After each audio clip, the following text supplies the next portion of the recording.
Hello everyone, good morning, welcome back to my channel. বন্ধুরা দেখো, এখন ঘড়ির কাঁটায় বাজে ঠিক 9:30, কিন্তু আমার সমস্ত কাজ কমপ্লিট করে আজকে এমনকি স্নানটাও সেরে নিয়েছি, যেহেতু শ্যাম্পু দেওয়া দরকার ছিল, অনেকটা দিন ধরে দেওয়া হয় না এই ঠান্ডার জন্য আর ছোটোবেলার জন্য একদম পেরে উঠছি না। তা আজকে ঠিক করলাম যে না, সমস্ত কাজ সেরে শ্যাম্পুটা দিয়েই স্নান পুজো করে তারপরে বাজার যাব। চলো, আমি আজকে এখন বাজার যাব। দেখো বন্ধুরা, এখনও 9:30, ব্লগটি শুরু করলাম তোমাদেরকে সাথে নিয়ে। তা তোমরা আমার সাথে থেকো। দেখো বন্ধুরা, আমার পুজোও কম আছে কিন্তু আজকে। দেখো, পুজো আমার কমপ্লিট। ঠাকুরকে দেখো, পুজো কমপ্লিট করে নিয়েছি, ঠাকুরকে নিবেদন দিয়ে। তাহলে আমার কিন্তু অনেকটা কাজ কমের, এখন শুধু বাজার করা, রান্না করা, এটুকুই কাজ থাকছে আমার। দেখো বন্ধুরা, আমি বাজার থেকে চলে এসেছি, জানো না, এসেই আগে সবার প্রথমে ভাতটা চাপিয়ে দিয়েছি। আমার তো চালটা ভেজানোই থাকে, আর গামলায় মানে এখনও এই ডেকচিতেই ভাতটা করি। তাই যেটুকু চাল নিই আমাদের সারাদিন হয়ে যায়, যেহেতু আমরা সকালে ব্রেকফাস্টেও ভাত খাই, তা হয়ে যায় আমাদের দুজনারই, 3 বেলায় হয়ে যায়। এটাতেই আমি ভাত বসিয়ে দিয়েছি, জলটাও ফুটে গেছে, চালটা দিয়ে দিলাম, দিয়ে আমি মাছটা ধুয়ে নেব। আজকে সেরকম বাজার করার দরকার ছিল না, আজকে শুধু একটু মাছেরই দরকার ছিল। প্রথমে ইচ্ছেও ছিল না যে না ডিম খাবো, আবারও গেলাম যে না, বরের তো একটু মাছ হলে বেশি ভালো হয়। আর বরের জন্য দেখো একটা ডিম সেদ্ধ করবো আলাদা, যার জন্য আমি একেবারেই চালের জলের মধ্যে দিয়ে দিলাম ভালো করে ধুয়ে। আর এখানে দেখো, আজকে মাছ এনেছি আর কটা মটরশুঁটি, শিম এগুলো নিয়ে এসেছি। পরে মটরশুঁটিটাকে ছাড়িয়ে নেব। তা প্রথমে মাছগুলো মানে কয়েকটা কাতলা মাছ নিয়ে চলে এসেছি, ছোট ছোট। বর বলেছিল দেখো, পোনার বাচ্চা যদি পাও সেগুলোই নিয়ে এসো।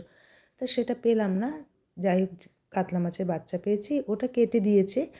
আর ছোট ছোট খয়রা মাছ এনেছিলাম, ওটা তো আর কেটে দেবে না, ওটা আমি কেটে নিয়ে আর একটু লবণ জল দিয়ে ভিজিয়ে রেখেছি। দেখবে মাছগুলোর মধ্যে না, যখন লবণ জল দিয়ে ভালো করে ধোয়া হয়, খুব ভালো পরিষ্কারও হয়।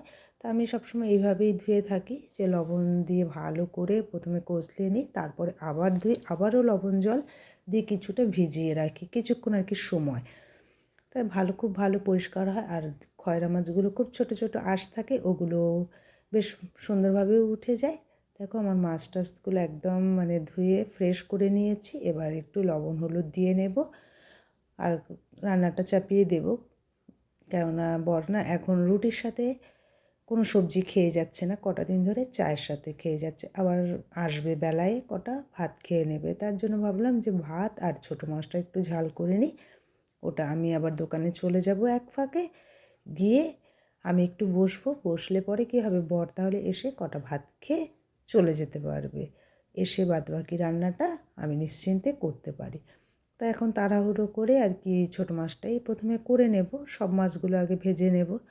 জানো না বন্ধুরা, আমরা তো ধরো দুঃখ কষ্ট নিয়েই জীবন আমাদের, সবার জীবনেই দুঃখ কষ্ট থাকে, কিন্তু সবসময় তো দুঃখ ভালো লাগে না বলো, একটু তো সুখের ভালো লাগে, যে একটু আনন্দ পেতে সবারই ইচ্ছে করে। তা আজকে একটা ভালোই খবর আসলো যে না, ঘরে ঘরে জি বাংলার থেকে, তখন ওরা ফোন করলো, আমি রান্না করছি, ফোন আসলো, আমি আবার ফোনটা রিসিভ করলাম। রিসিভ করা জিজ্ঞাসা করলো, তা বললো আমরা কালকে আসছি। এমনি ওরা কালকে আরেকটু মানে জিজ্ঞাসাবাদ কিছু দরকার হয়তো আছে, ওরা সেটাই করতে আসবে। তা প্রথমেই যখন প্রায় 5-6 মাস আগেই ওরা একবার এসেছিলো, তা আমি ভেবেছিলাম হয়তো ওরা আর আমার বাড়িতে হয়তো আসবে না, কিন্তু ওরা তো যেভাবে মানে আমাদের কথা, জীবনের কথা শুনেছিল, ওদের খুব পছন্দ হয়েছিল আমাদেরকে, তখন বলেছিল আসবো। কিন্তু অনেকটা দিন হয়ে যাওয়াতে আমি আবার ভাবলাম যে হয়তো আসবে না, আমরা ভুলেই গেছিলাম। কিন্তু মাঝে আবার ওরা দেখা করতে এসেছিলো, বলছে আমাদের ফোন নাম্বারটা না হারিয়ে গেছিলো, তাই আর কোনো যোগাযোগ করতে পারিনি। এসে আবার ফোন নাম্বার নিয়ে গেছে। তাই যাই হোক, আবার ফোন করলো যে আসবো কালকে। তা আমি তখনই ওদেরকে বলে দিয়েছিলাম, তোমরা না যখন আসবে আমাকে কিন্তু কদিন আগে একটু বলো, কারণ আমার মেয়ে তো হস্টেলে থাকে। আর এই জীবন যুদ্ধের মানে আমার মেয়ে তো সাক্ষী, বলো, আমার মেয়েকে ছাড়া কিছু ভাবতেই পারি না আমরা। কেননা আমার মেয়ে সবটাই জানে আমাদের, ও দুঃখ কষ্টর মধ্যে থেকে দেখেছে বাবা মাকে কীভাবে জীবনে মানে লড়া বলো, পরিশ্রম করা বলো, ও নিজের চোখে দেখেছে। তাই এখন একটা ভালো মুমেন্টের সময় ওকে রাখতে পারবো না, সেটা তো আমার ভালো লাগে না, আর ওকে ছাড়া আমি কিছু ভাবতেই পারি না। তা যাই হোক, ওকেও আমি ফোন করে দেব যেদিন আর কি ওরা আসবে প্রোগ্রামটা করার জন্য, সেদিন মেয়েকেও আনবো যে করেই হোক ছুটি করিয়ে। তা দেখো বন্ধুরা, তোমাদের সাথে গল্প করতে করতে আমার না ছোটো মাছটাও রান্না করা হয়ে গেছে। সামান্য জিরে বাটা দিয়ে রান্না করেছি ছোটো মাছটা। আর এই কাতলা মাছটার মধ্যে আমি ঠিক করলাম যে একটু শিম আর আলু বড়ি দিয়ে করব। আর এই শিম দিলে মেয়েও পছন্দ করে না, আর ওর বাবাও পছন্দ করে না, দুজনেই নাকি বলে মাছের ঝোলের স্বাদ নষ্ট হয়ে যায়। কিন্তু মানে আমরা তো খেয়ে অভ্যস্ত, তা একদিন একটু ইচ্ছে করলো, তা আজকে আমি এইভাবেই করছি। তা আমার বর কিন্তু একটা শিমও খাবে না, বড়িটা খাবে, যেহেতু আমি হাতে দেয়া বড়ি, বড়িটা বর খাবে। তাই দেখো সামান্য আদা জিরা দিয়ে এই যে পাতলা করে একটা ঝোল করব। আর এই কাতলা মাছগুলো বেশ একটু কড়া করেই ভেজেছি। ছোটো ছোটো কাতলা, ছোটো ছোটো পোনা, এগুলো কিন্তু ভালো লাগে। বড়ের জন্য একটু জ্যান্ত মাছই দরকার হয় সব সময়ের জন্য। তো দেখো বন্ধুরা, মাছের ঝোল হতে হতে এটা আমার জন্যেই ধনেপাতা বাটাটা করে নিলাম। একটু রসুন কাঁচা লঙ্কা দিয়ে নিয়েছি। তা কিছুটা ধনেপাতা ছিল, আমি আবার কোনো তরকারিতে ধনেপাতা খাই না, যেহেতু বরের জন্যেই আমরা পুরোটাই রেস্ট্রিকশানে থাকতে হয় বরকে। তা আমিও খেতে পারি না, খাইও না, দরকার নেই। তা দেখো বন্ধুরা, আমার কিন্তু রান্নাবান্নাও কমপ্লিট। ধনেপাতাটা বাটা করে একটু আবার কড়াইতে না টেলে নিই, কেন বলো তো, কাঁচা রাখলে বেশ জল গড়ায়। তার জন্য আমার একটা অভ্যেস হয়ে গেছে, কড়াইতে সামান্য তেল দিয়ে একটু নাড়াচাড়া করে হলুদ লবণ দিয়ে নামিয়ে নিয়েছি। আর এদিকে রান্নাঘরটাকেও একদম পরিষ্কার করে নিচ্ছি। তা আজকে মানে মনটা ভীষণ ভালো লাগলো যখন ওরা ফোন করলো, সাথে সাথে ফোনটা রাখার পরে বরকেও আমি কথাটা শেয়ার করলাম বরের সাথে। তার মেয়ের সাথে তো পারবো না, কেননা মেয়ের তো সেই টিফিন টাইমে। মেয়েকে একটা এসএমএস করে দিয়ে বললাম আর কি, তা ও পরে আমাকে ফোন করে নেবে, ওকে আবার বলে দেব।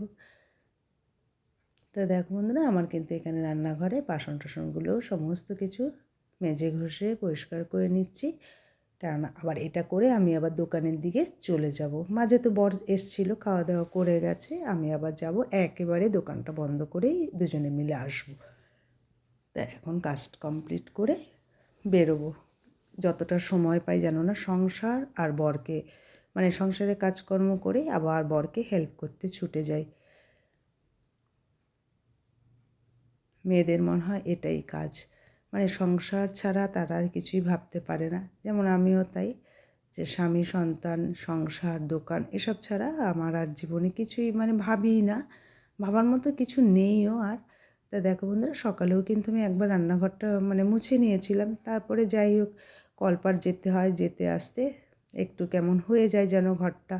তারপর আবার জুতো পরি, এই পায়ের দাগ টাগ হয় বলে আমি আরও একবার করে ঘরটা পরিষ্কার করে নিচ্ছি। তো বন্ধুরা, আশা করছি তোমাদের ভিডিওটি ভালো লেগে থাকবে। যদি কোথাও আমার কাজকর্ম কথাবার্তা তোমাদের ভালো লেগে থাকে, চ্যানেলটিকে লাইক কমেন্ট করে দিও। আর নতুন বন্ধু হয়ে থাকলে মানে চ্যানেলটি সাবস্ক্রাইব করে দিয়ে আমার পাশে থাকার অনুরোধ রইল বন্ধুদের কাছে। তো দেখো বন্ধুরা, ভাত বেড়ে নিয়েছি, বর তো শুরুই করে দিয়েছে খাওয়া দাওয়া। আর এখানে ধনেপাতা বাটাটা তো আর বর খাবে না, এটা আমিই খাবো। তো এখানে তাহলে আমরা দুজনে খাওয়া দাওয়া করে নিই। দেখো ডিমটা উনি খাচ্ছে, কুসুমটা আমাকে দিয়ে দিয়েছে, কিন্তু কুসুমটা তো আমি খাবো না। আবার কুসুমটা আমি বললাম কাককে দিয়ে দেবো, কাক খেয়ে নেবে। তা বন্ধুরা, আমরা এখানে খাওয়া দাওয়া করে নিচ্ছি।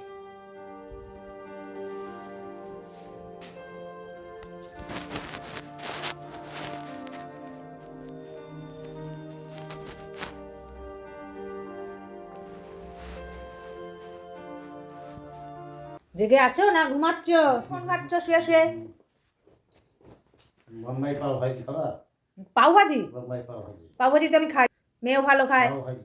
খাওয়ালেই খাবো। তা বন্ধুরা, এখানেই রেখে